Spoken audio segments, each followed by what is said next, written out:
Olá, começa agora o programa Um Contra Um. Nesta bancada, eu, Guilherme Reginato, vou receber toda semana personalidades influentes do Alto Vale para debater temas relevantes e polêmicos. No programa de hoje eu recebo o administrador e jornalista de formação, especialista em gestão pública, relações exteriores e gestão da comunicação pública e empresarial. Na política foi vereador, presidente da UCAV, secretário municipal e hoje voltou à Câmara de Vereadores de Lontras, onde inclusive é o atual presidente da casa. Eu estou falando de Glauco Roland Kiel, coordenador regional do Partido Liberal. Glauco, boa noite, seja bem-vindo ao programa Um Contra Um, prazer tê-lo aqui. Boa noite, Reginato, realmente cumprimentar a todos que acompanham esse belo programa Um Contra Um, uma maravilhosa ideia para ouvir, né, as personalidades, os políticos do Alto Vale e conhecê-los melhor. E para quem não conhece o programa Um Contra Um, a dinâmica é muito simples. Neste primeiro bloco nós falaremos de política nacional. No bloco seguinte o assunto é a política regional. E para encerrar abordaremos questões pessoais do entrevistado e ainda haverá um pinga-fogo com perguntas curtas e respostas em uma palavra. Glau, para a gente começar o nosso bate-papo, eu vou fazer para o senhor uma pergunta que eu tenho feito para todos os nossos entrevistados. Em quem o senhor votou para a presidência da República, tanto no primeiro quanto no segundo turno, e por que o senhor deu esse voto? Olha, eu realmente confesso que eu votei tanto no primeiro como no segundo turno no Bolsonaro. Tem um motivo específico para essa escolha? Olha, por falta de opções melhores, confesso. Mesmo que vindo acompanhando desde lá no início, quando ele começou a dizer que ia ser candidato a presidente, a gente vinha acompanhando essa movimentação, né, como político também, e a gente via realmente que era uma tendência para renovar, né? E eu chamo isso até de um mal necessário, porque eu, como também dizia os candidatos a deputado, não vai ser um homem que vai mudar o Brasil. O problema nosso está na Câmara dos Deputados e no Senado. Mas então Bolsonaro era uma ponta de esperança para começar a mudar. E como eu disse também, dizia na época, os deputados federais são fundamentais para mudar também a política do Brasil. Mas o Bolsonaro era a alternativa, vamos dizer assim, menos ruim na época. Algumas pessoas chamam de voto útil. Pode considerar assim? O voto, vamos dizer assim, menos traumático, na minha opinião, o que eu acho que seria diferente de todos. E está sendo. O senhor votaria nele novamente se a eleição fosse hoje? E qual a avaliação o senhor faz justamente desse 1 ano e meio, mais ou menos, aí, de governo de Jair Bolsonaro? Votaria hoje novamente nele, porque eu não vejo outra liderança, outro estadista. Ele não é um estadista. Ele não é um estadista, né? Ele é uma pessoa que tem os seus defeitos, fala demais, tem problema com os filhos, mas ele ainda tem sido, dentro da sua coerência, um ótimo presidente. Ele tem a dificuldade de realmente quebrar o sistema que está instalado há mais de 30 anos no Brasil hoje, que é instalado no Judiciário e no Legislativo, e também em muitos ministérios no Executivo. Então, quebrar isso é muito difícil. Então, hoje eu não vejo outro nome que tenha coragem de fazer o que ele está fazendo, ou tentando fazer, né? Então, eu votaria nele sim, novamente.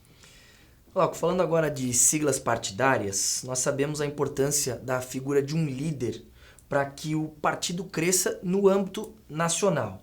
Nós tivemos aí o exemplo do Lula no caso do PT e agora recentemente aí do próprio Jair Bolsonaro no caso do PSL, que era um partido pequeno, desconhecido e conseguiu fazer aí muitos governadores e até mesmo deputados. No caso do Partido Liberal, um dos líderes da sigla, ex-presidente do partido inclusive, é o senhor Valdemar da Costa Neto, que foi condenado a 7 anos de prisão no escândalo do Mensalão, enquanto ainda era deputado. Como o senhor enxerga a condução do seu partido, o Partido Liberal, no âmbito nacional? Nós temos hoje uma referência no âmbito nacional, que é o senador Jorginho Melo. Então, dentro do PL, eu tenho como liderança o senador Jorginho Melo. O Valdemar da Costa Neto é mais um desses bandidos sem vergonha que participaram desde lá do Mensalão, né, e agora na Petrobras, esses escândalos que todos os partidos estavam envolvidos. Hoje, eu repito, partido é uma instituição falida. Não existe hoje um partido que possa dizer assim, estou totalmente limpo. Não tem. E o PL também não tem. Então, hoje, o que mais se vislumbra, eu acho, e a população está vendo isso, são nomes, e não partidos. E por isso, inclusive, o sucesso do Bolsonaro. Então, a minha opinião, todos os partidos têm suas manchas, e o PL não é...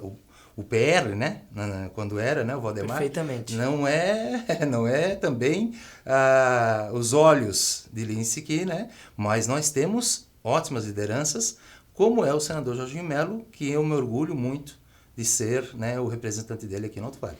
O senhor acha que ele pode vir a ser um dos líderes do partido, ou talvez o principal líder do partido no âmbito nacional? E ainda aproveitando a pergunta, ele tem pretensões de ir ao governo do Estado? O Jorginho Melo está se esforçando, primeiro, nas suas bandeiras, como a micro e pequena empresa. Ele é um dos senadores, foi como deputado, mais atuante nessa bandeira, inclusive gerou o Pronamp, que é um programa nacional aí que vem a ajudar os pequenos microempresários, né? E ele tem se destacado assim, né, no Senado, e claro que ele é uma eminência sempre ouvida dentro do PL e do governo Bolsonaro. Então, com certeza, ele é uma liderança que pode ascender, sim, à presidência do partido. Mas eu sempre vejo ele muito focado nas questões do Estado de Santa Catarina, porque ele também frisa que ele será pré-candidato a governador do Estado de Santa Catarina. Sempre em nossas reuniões, né, que agora são virtuais, mas ele sempre defende essa bandeira que Santa Catarina precisa voltar urgentemente aos eixos e ele quer colocar o nome dele à disposição. Glauco, em termos políticos sociais, com qual perfil o senhor se identifica mais? Temos aí conservadores, liberais, progressistas, libertários, enfim. Como o senhor se definiria? Na política, eu sempre defendi que a moralidade, a ética, né? Aprendi isso com meu pai, tanto é que meu slogan de campanha nessa eleição para vereador, novas ideias e com costumes velhos, que é no fio do bigode, que a palavra dada vale mais do que uma assinatura. Então, eu concluo que eu sou um conservador no modo de viver, mas com ideias liberais contra a gestão pública. Para mim, quanto menos interferência do governo, melhor. Principalmente o governo federal. Deve deixar... eu vejo assim que até muitos municípios, se um prefeito não atrapalhar, a cidade vai muito bem. Tem muito prefeito que coloca o pé pelas mãos e às vezes atrapalha a cidade. Então eu vejo assim que o poder público ele tem que atuar nas áreas que ele é essencial e deixar com que a cidade realmente evolua com os empresários, com os trabalhadores, né? Que seja, eu sou mais liberal nessa linha de gestão. Perfeito. Para a gente encerrar esse nosso primeiro bloco, gostaria de saber quem foi, na sua opinião, o melhor presidente da República que o Brasil já teve e também o pior. E aproveito para estender essa pergunta para o âmbito estadual também. Né? Qual o melhor governador que o senhor entende que o Estado já teve e também o pior, na sua visão? Bom, presidente, muitos vão até estranhar, mas assim, acompanhando a história, como eu leio muito, na minha opinião, o pior que começou todo esse sistema dramático aí com o fim das ferrovias, a entrada das multinacionais com os caminhões, o pior governo, para não citá-los agora, foi Juscelino Kubitschek. Fazendo essa Babilônia que foi lá, Brasília, e fechando muitas portas importantes e abrindo outras não tão, vamos dizer assim, ecléticas e éticas, né? E na minha opinião, o melhor presidente está sendo o Bolsonaro, porque está tendo coragem de quebrar alguns paradigmas que tem que ser quebrado para o Brasil voltar aos eixos. E em relação aos governadores? Aos governadores, pois é. Olha, o pior, desde a minha caminhada política, assim, mesmo que esse, né, esteja fazendo muita lambança, mas realmente, assim, o pior que eu vi foi o Paulo Afonso, né, na época, né, que também caminhou para o impeachment, né, mas conseguiu sobreviver. E o melhor, eu diria assim, pela gestão, pelas ideias também do MDB, mas foi o Luiz Henrique, no seu primeiro mandato. Tá certo. A gente vai para um rápido intervalinho comercial, já a gente volta com um pouquinho mais de Glauco Roland Kiel, hoje coordenador regional do Partido Liberal e presidente da Câmara de Vereadores de Lontras. Eu volto já.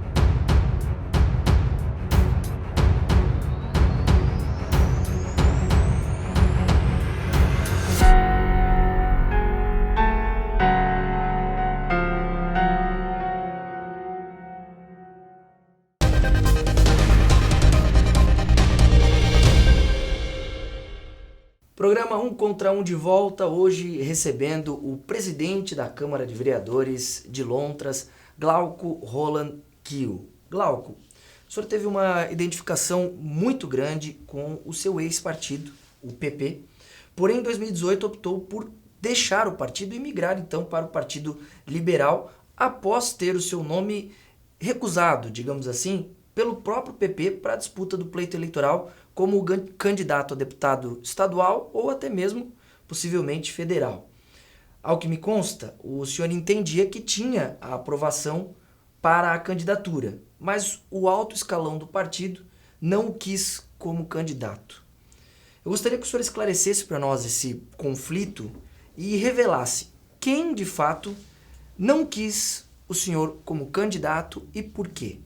Bom, isso foi uma construção que não foi só 2018. Nós começamos em 2017, né, ali na lanchonete, no Centro Rio do Sul, com um grupo que nós formamos no Alto Vale e que o meu ex-líder, né, ainda líder do Progressistas, o Amin nunca chegou a vir tanto para o Alto Vale quanto nesse ano, em virtude dele também ter aceitado o projeto, que era o quê?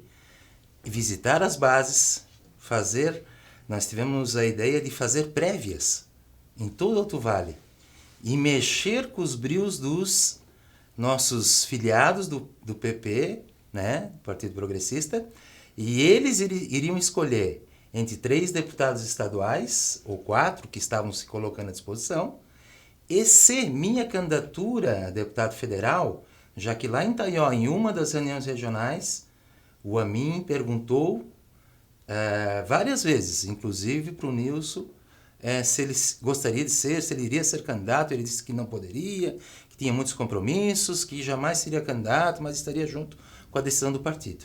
E aí, naquele dia, lá em Itaió, no hotel, Guetem, eu coloquei meu nome à disposição e ainda colocando da seguinte maneira, que a maioria dos diretórios teria que votar a favor se a minha candidatura era viável ou não. Já os outros, a estadual, seria no voto, quem seria mais votado dos diretórios. E nós percorremos, trabalhamos noites e noites, visitando, revisitando os municípios. E isso, o partido, qual é o partido que faz isso? É como quase nos Estados Unidos, né, onde tem as prévias. E nós vislumbramos isso, que seria uma ideia para mexer com os brios dos nossos filiados. Porque sempre vem de baixo para cima a decisão. E eu, ingenuamente, pensando que também poderia ser assim no partido.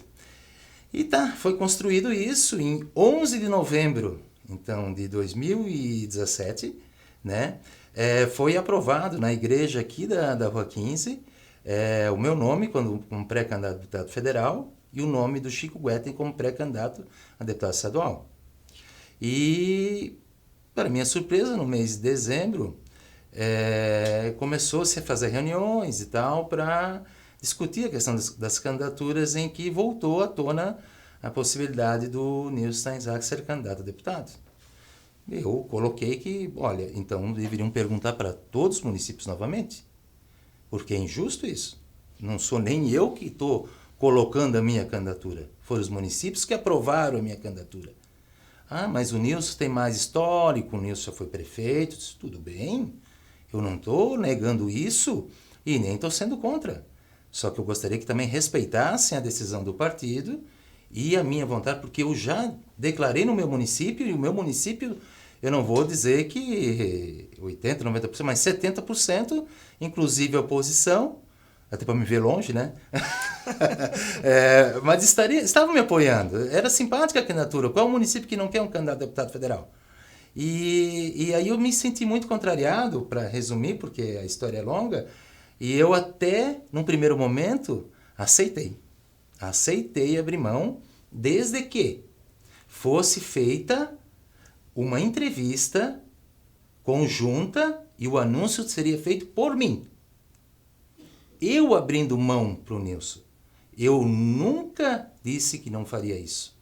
Eu acordei isso na quinta-feira com um grupo, né, aqui do Alto Vale, cada representante de cada comarca, e acertei isso com o Nilson, acertei com as lideranças, mas que eu queria anunciar isso, porque Lontras já tinha uma expectativa muito grande.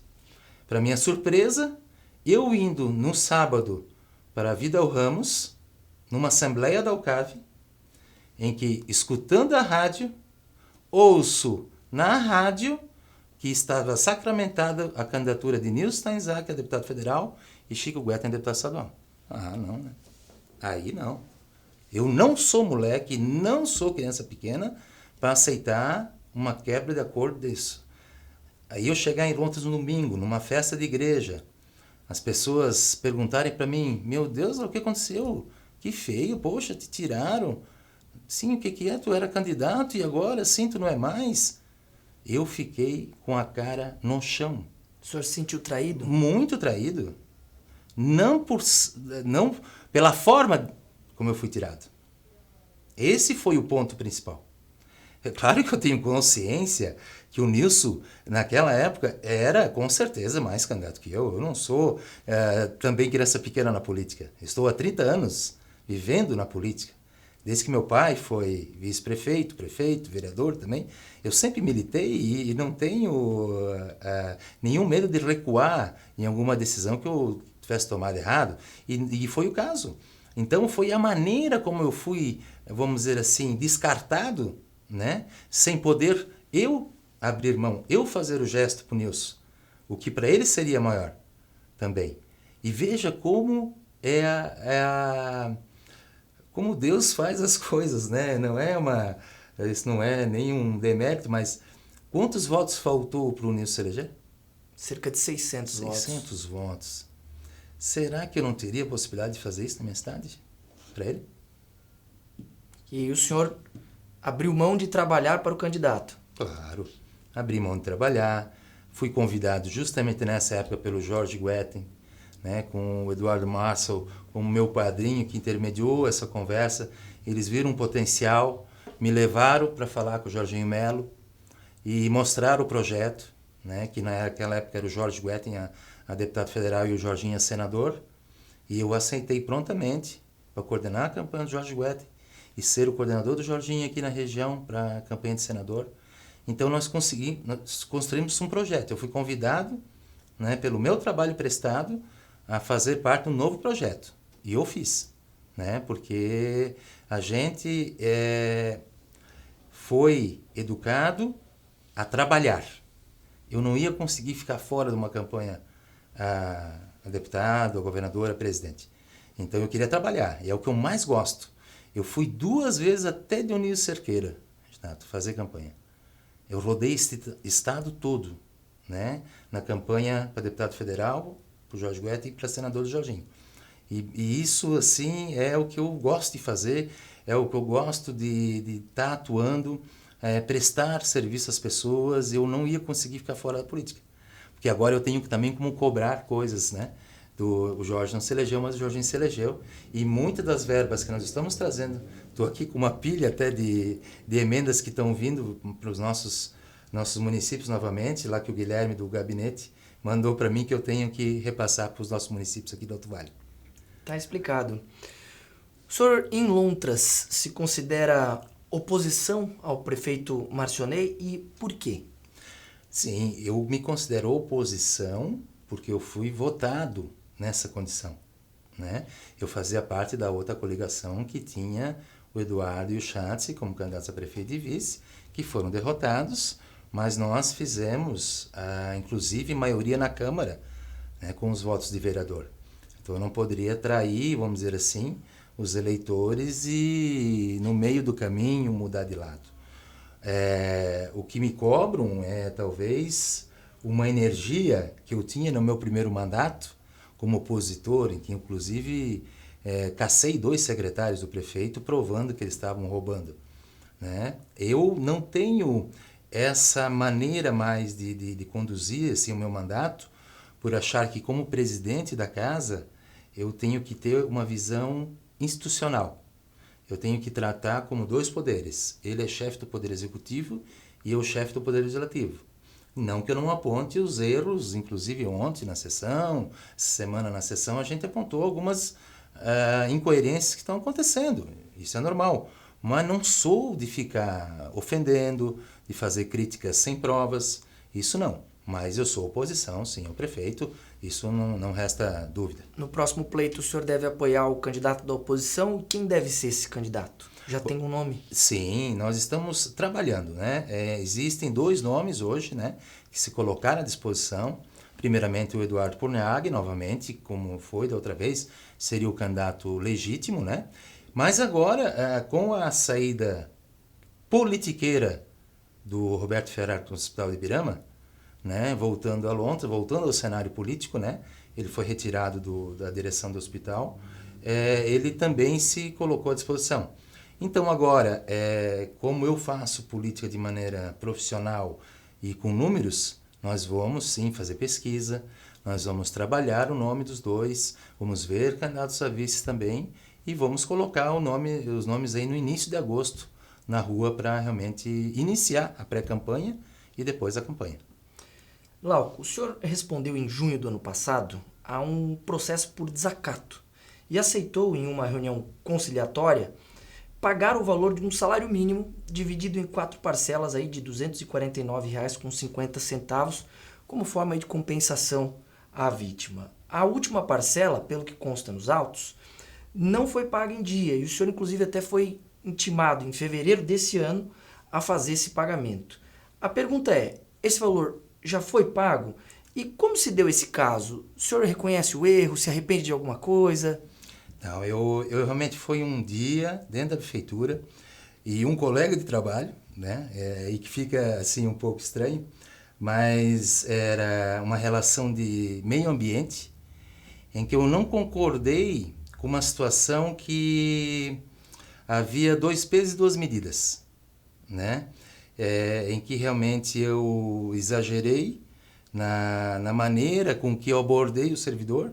Infelizmente isso é desacato, mas não me arrependo do ato na sua, vamos dizer, essência. Me arrependo da maneira, né? O que causou realmente essa multa que está totalmente paga, né? Realmente foi um lapso não pagar a última parcela, por esquecimento mesmo, está paga, e só que realmente o funcionário público tem essa prerrogativa, né, de não ser ofendido, mas eu achei muito incoerente a maneira que ele tratava, e inclusive esse servidor está respondendo por outros processos, né, em agosto tem audiência, em que eu sou testemunha novamente, em que ficará bem claro qual é o modus operandi desse servidor trabalhar e por que causou esse meu desacato a ele. Isso vai ficar provado logo, logo. A Câmara de Vereadores de Lontras, ela tem sido uma das que tem maior gasto com diárias, proporcionalmente falando, no Alto Vale. Como explicar esse alto volume de gastos em um momento aí que o país demanda uma certa austeridade financeira? Sim, isso aconteceu até ano passado, né? Esse ano, claro que a gente já reduziu. E principalmente os 2 primeiros anos nós fizemos realmente muitas viagens, porque qual é qual é a minha política de gestão? Era fazer com que os vereadores aprendessem. Hoje, no Alto Vale, Reginaldo, os vereadores não atuam na sua verdadeira forma. Ninguém lê um projeto, ninguém lê o regimento interno, ninguém lê a lei orgânica, ninguém sabe o rito de uma Câmara. Eu mudei isso dentro da Câmara, eu estudei porque eu tinha que me atualizar, as leis mudam. Eu fui vereador em 96, a 2000. Então eu me elegi em 2018. Então lá vão-se no mínimo 16 anos de mudanças. E eu não estou lá para fazer mal feito. Então eu não me arrependo de um centavo gasto. Todo esse dinheiro foi bem gasto e hoje nossos vereadores, nós transmitimos ao vivo as sessões das comissões, não só a sessão. E eles debatem os projetos lá na comissão. E agora nós vamos fazer mais uma reforma ainda na lei orgânica, que está sendo feita esse ano todo, depois de um longo estudo também, né, fruto desse conhecimento que os vereadores tiveram, fazendo apenas 3 comissões com 5 vereadores, para melhorar o debate. Eles vão ter que estudar a lei e vão dizer por que ela não pode ir, por que ela pode ir, qual o mérito dela, ela é inconstitucional, financeira, tem a comissão de finanças. Então, isso tudo o vereador tem que aprender. E hoje, poucos vereadores no Alto Vale sabem, né? Aqueles que vão, estudam, se preparam, têm esse conhecimento. E isso eu não abri mão, e quem quisesse fazer curso, eu fui fazer muitos cursos e não me arrependo. Eu realmente estudei. Se alguém mostrar que eu não compareci em alguma aula, aí sim, aí pode vir me condenar uma coisa. Agora, que eu gastei, mas eu justifico e apresento provas do meu preparo e conhecimento. Para a gente encerrar esse nosso segundo bloco, tem surgido aí nos últimos anos um movimento chamado vereador voluntário. Inclusive aqui em Rio do Sul, o vereador mais votado no último pleito fazia parte desse movimento. Qual a sua opinião sobre o voluntariado no legislativo? Olha, isso é um assunto bem interessante. Eu já levantei até essa bandeira assim lá atrás, por quê? Não pela questão que hoje eu vou colocar esse ponto, pela questão justamente do que as pessoas te pedem na hora de votar e continuam pedindo no teu mandato. Então eu defendia que era melhor então o vereador não receber nada, que ele também não teria o compromisso de ajudar esse e aquele. Hoje, todos os vereadores pagam caro para ser vereador. Pagam caro. Não pensem que a vida de vereador é fácil. Além de estar 24 horas à disposição, o vereador que se dedica, que vai nas comunidades, que visita, ele gasta muito. Então, nesse sentido, eu até achava que seria muito interessante realmente ele não receber. Mas também, por um outro lado, o que eu vejo é o trabalho daí que vai ser cobrado desse vereador e a maneira dele trabalhar. Porque se efetivamente um vereador se colocar à disposição, ter que estudar os projetos que são enviados pelo Executivo, estudar a lei orgânica, estudar o regimento interno, ele vai demandar de um tempo muito grande. Ele não consegue, na minha opinião, hoje, sem remuneração, fazer um bom mandato. Não consegue. Eu não estou dizendo em ficar dando contribuição, comprando rifa, esses velhos costumes da velha política e tal. Estou falando realmente como atuar. Né? Atuar nas comissões, fora de hora. Então, eu vejo isso assim, essa onda, ela pode ser legítima, mas desde que a pessoa tenha consciência que ele vai ter que se doar muito para esse cargo sem receber nada. Tá? Porque depois também não adianta dizer assim, não, eu não ganho nada, então não cobra nada de mim. Isso também não pode ser esse discurso. Né? Então, para um vereador realmente atuar, eu acho que ele tem que receber. Justo. Também não demais, mas eu vejo que não é nas câmaras de vereadores que está o problema de, vamos dizer assim, salarial, de gastos públicos. Nós temos outros setores aí que são bem piores, né? Tá certo. A gente vai falar um pouquinho mais, inclusive, sobre isso. No próximo bloco, eu continuo entrevistando Glauco Roland, que é o presidente da Câmara de Vereadores de Londres. Eu volto já.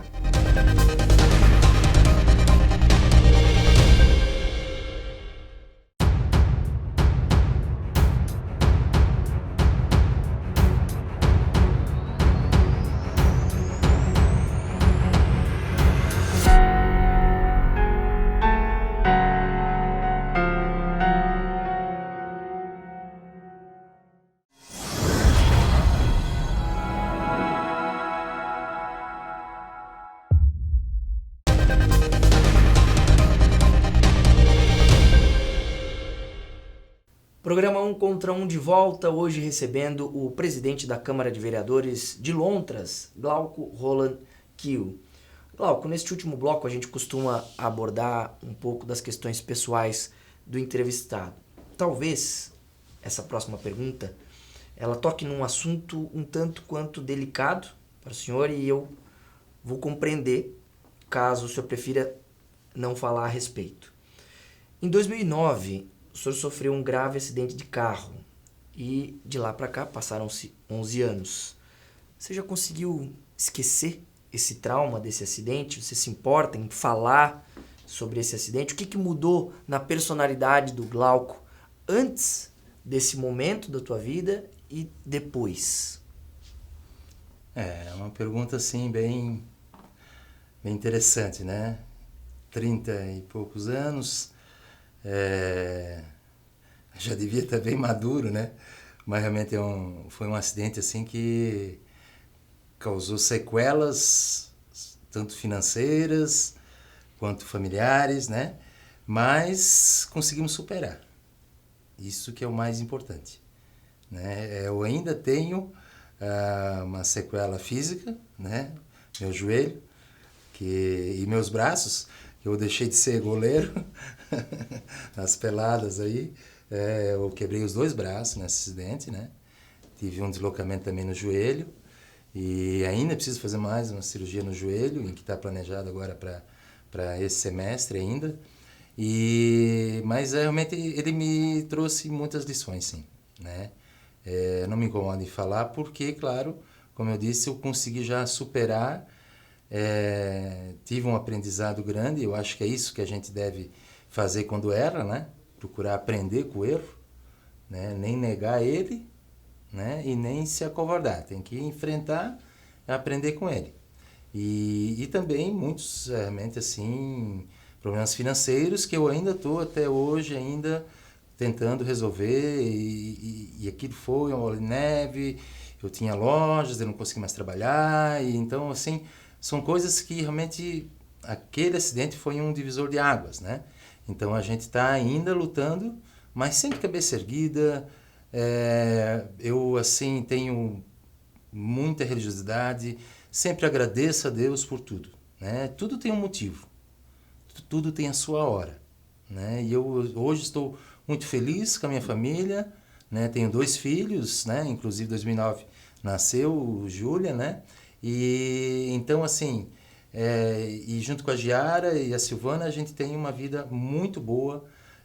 E prova disso é essa pandemia agora, quando tá todo mundo em casa. Eu acho que assim a única coisa positiva dessa questão da pandemia aí é realmente o fortalecimento da família, ou não, né? Perfeito. Então, está sendo um bom teste aí. E graças a Deus nós estamos superando muito bem isso e também superando esse acidente. O senhor escreveu no seu histórico, que encaminhou para a nossa produção, que pretende se afastar da função de presidente da Câmara de Vereadores e até mesmo da função de vereador por questões de saúde. O senhor pode falar um pouco mais a respeito disso? Sim, é um compromisso que eu tenho também já com o outro vereador do PP, porque, como eu disse, eu cumpro a palavra. Eu cumpro a palavra. Nós temos um acordo que só não ainda foi efetivado justamente por essa pandemia, que começaram as sessões virtuais, as reuniões virtuais, e aí o presidente que vai assumir agora é o Anivaldo Carvalho Júnior, né? do PP, porque há um acordo para isso, esse ano seria ele, mas ele prontamente também entendeu que não seria o momento agora de fazer uma eleição novamente com essa questão da pandemia, foi ele que fez esse gesto, mas agora sim eu também preciso ver essa minha questão, é a questão do joelho mesmo, que eu tenho que fazer a cirurgia, e inclusive vou ficar totalmente imobilizado a perna por um mês, né? Porque é menisco e o ligamento anterior. Então eu devo fazer e eu vou pedir esse afastamento, então agora, em agosto, para poder cuidar realmente da minha saúde, que depois para eu poder setembro e outubro também tá mais livre aí para ajudar nos outros municípios a questão das eleições. Em todos esses anos de política, Glauco, qual o senhor entende ser o seu maior legado? Ainda tem pretensões políticas? Eu tenho comigo assim que eu disse assim, quando eu voltei a querer ser candidato, eu fui candidato a vereador e eu não pude mais ir porque meu pai foi a prefeito e venceu a eleição. Aí eu não poderia mais ir na outra porque o filho do atual prefeito não pode ser candidato. A legislação não permite. Tá, fiquei daí como coordenador da campanha, da primeira da Martina. Então daí eu fui, tipo assim, pro outro lado do balcão de candidato e fui para coordenador, né? Trabalhar nos bastidores. E aí ajudei nas 3 candidaturas da Martina. Uma não vitoriosa e outras 2 vitoriosas. E avisei que daí agora eu queria voltar a estar perto da população. Eu sempre tive esse contato. A primeira vez que eu me elegi, eu dou muito crédito aos jovens que me ajudaram na época. Hoje já todo mundo mais... Mas foi uma campanha muito interessante, né? Olha, custo zeríssimo. Isso em 96. Em 96, fui o mais votado, né, da cidade, e até hoje com percentual, né, número de eleitores, o maior percentual. Mais quase 11% dos votos. Proporcionalmente falando, na época. E eu queria voltar a estar do outro lado do balcão e visitar as pessoas. Porque, como eu disse, uma das coisas que me elegeu, eu nunca vou esquecer que eu era estagiário, isso daí antes da eleição, eu era estagiário no BESC ainda, e eu atendia os idosos, e muitos idosos em uma tração de origem alemã, e eu sabia falar bem o alemão.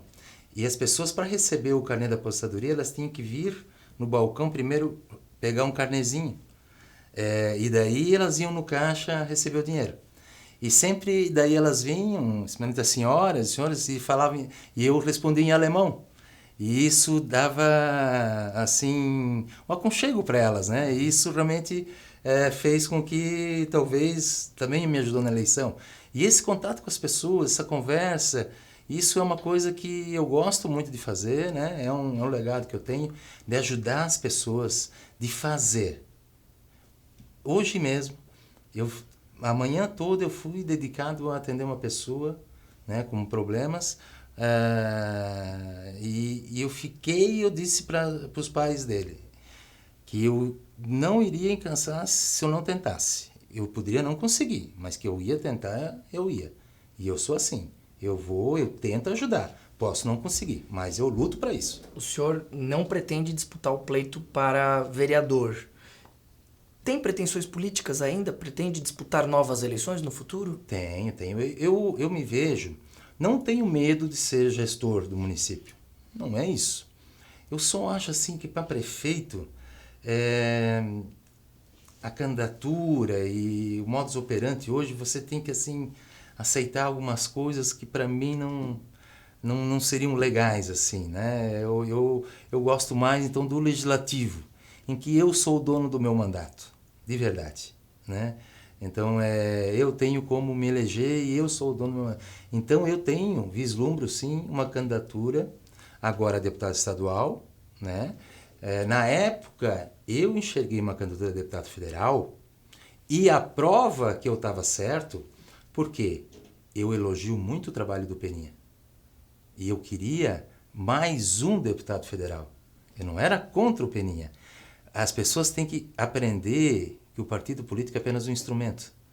E eu via que existia um buraco, porque aqui tradicionalmente é MDB E o antigo PDS, Arena, como queiram, né? E depois, vamos dizer assim, que a Arena, o PDS, ele desmantelou o PFL, PSDB, e assim foi indo. Mas existia esse outro lado. O MDB, sempre fiel, elegia o seu deputado federal. E eu enxergava que o outro lado tinha que buscar sempre o nome fora. E o Alto Vale, sem representante. E fiquei choramingando, as pitangas, porque não tem isso, não tem aquilo. Mas quando vem alguém, vota em candidato de fora. Vota em candidato de Joinville, de Chapecó, de Florianópolis, de Blumenau, não do Alto Vale. E eu enxerguei que tem condições. E tanto é que quase elegemos 2 a mais. Perfeitamente. O Nilson e o Jorge. Faltou pouco para o Nilson e faltou pouco para o Jorge se eleger. Então quase nós temos 3. E aí isso tem que se pensar nas próximas eleições. E nós temos também condições, eu fiz o levantamento ainda, eu não, minhas secretárias, né, vou colocar. O número de habitantes, hoje nós estamos com 296 mil habitantes no Alto Vale, porque eu fiz aquela crítica à questão da UTI do hospital, as UTIs do Covid, e são 223 mil eleitores. Pelo amor de Deus, se não fizer 2 federal e 3 estaduais, é porque daí realmente nós não queremos se ajudar. Perfeito. Glauco, vamos para o nosso pinga-fogo. Eu faria aqui perguntas em uma palavra, trazendo um nome, pode ser o nome de uma pessoa, de um partido, de uma instituição, e o senhor responde também com uma palavra ou uma frase curta, expressando o seu real sentimento sobre a pergunta. Combinado? Vamos lá. Partido Liberal. Uma nova proposta. PP. Uma velha proposta. Jorginho Melo. Um visionário trabalhador. Prefeito Marcionei. Um jovem disposto.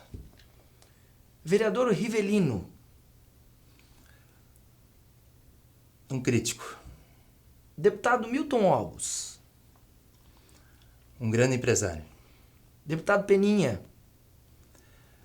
Um grande político. Gerry Dualdo. Uma revelação positiva. Câmara de Vereadores de Lontras. Uma nova fase. Município de Lontras. Prosperidade. UCAV. Uma grande bandeira. Brejeiros da Madrugada. Agora eu mexi no coração.